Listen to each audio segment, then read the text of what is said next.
Hello everyone, and welcome back to another session of Dark Souls PvP and another weapon showcase.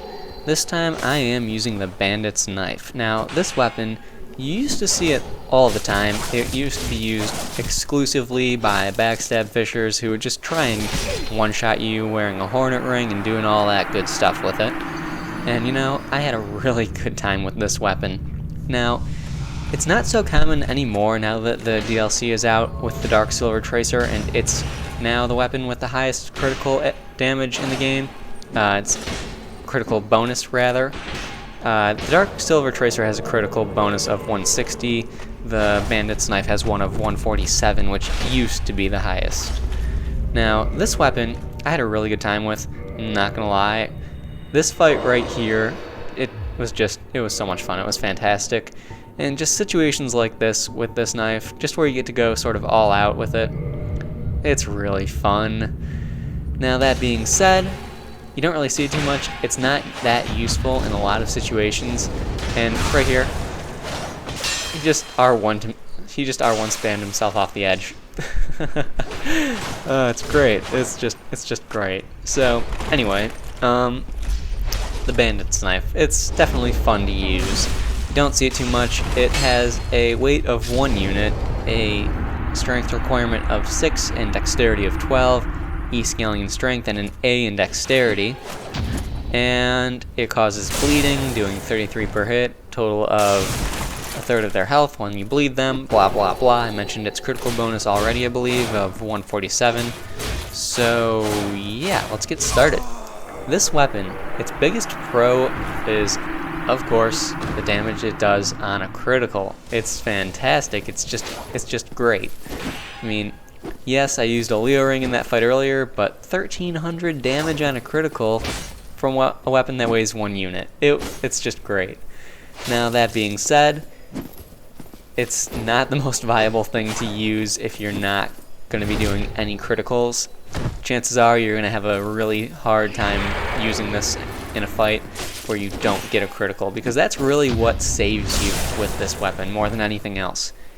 Sure, you'll occasionally bleed someone if they are not that smart and just sort of blocking everything, or if you get lucky, that is, and you manage to stun them or hit them as they are trying to get away from you, and then you bleed them like that. That's also a possibility. But really, it's not the most viable weapon unless you get parries, unless you get ripostes, unless you get backstabs and criticals in general. Not the most viable thing to use. It's still fun though. It's a lot of fun. So I would have to say the biggest pro, aside from its criticals, would be its ability to cause bleeding. Its R1s are fast, and you can, if you've got someone who's blocking, hit their shield fast enough so they've got a bit of a shield stun sort of thing going on, and they'll have a hard time parrying. That's really a good thing about it, but it really just falls short of its criticals, because if you get your criticals, they're not going to live long enough to be bled out. That's really all it comes down to. Unless you do something like this, you got someone with a great shield just blocking and waiting. That's one of the few instances you will have that be very useful to you.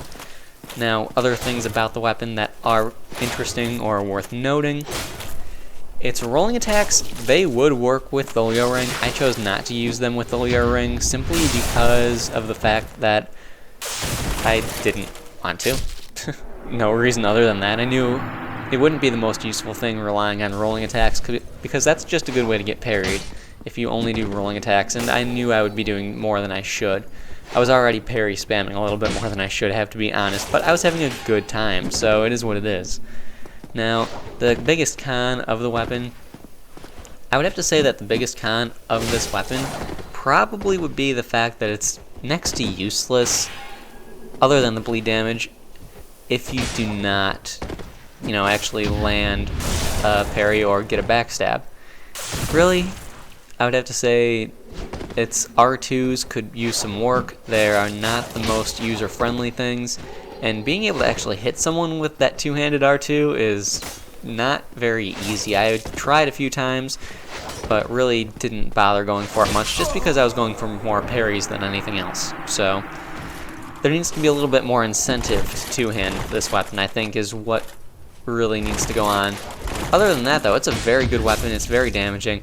This guy right here, I didn't show much mercy to because he was ganking earlier. I took out, literally, the invasion before. I took out his partner, and then I came back for him. And I would have included the invasion before, too, but it got all funny on me. It got all corrupted and bad looking. So I, unfortunately, couldn't include that, but it is what it is. If you are fighting someone with this weapon who has no poise, then you are going to have a good time with it. I don't believe I got any criticals against this guy or the next guy I fought, and they both had 0 poise. It worked out very well in my favor. I bled them both, and it just worked very well. So there are certain instances where it's a good thing, where it's good and fast and works all well and good, but in most cases it's not going to be the most viable weapon for you to use. Now that being said, if you use it as a secondary weapon and do a weapon switch after a parry, that's a very, very, very good thing to do, and it only weighs 1 unit, so it's not like it's going to be too much for most people to use as an offhand weapon. So that pretty much sums up the weapon. Just to quickly recap, it weighs 1 unit, requires 6 strength and 12 dexterity, has an E scaling in strength and an A in dexterity, second highest critical bonus in the game of 147, causes bleed damage as you just saw. For a third of their total health, does 33 bleed damage per hit, and is really fun to use. So, anyway, I hope you guys enjoyed the video, and I will see you next time.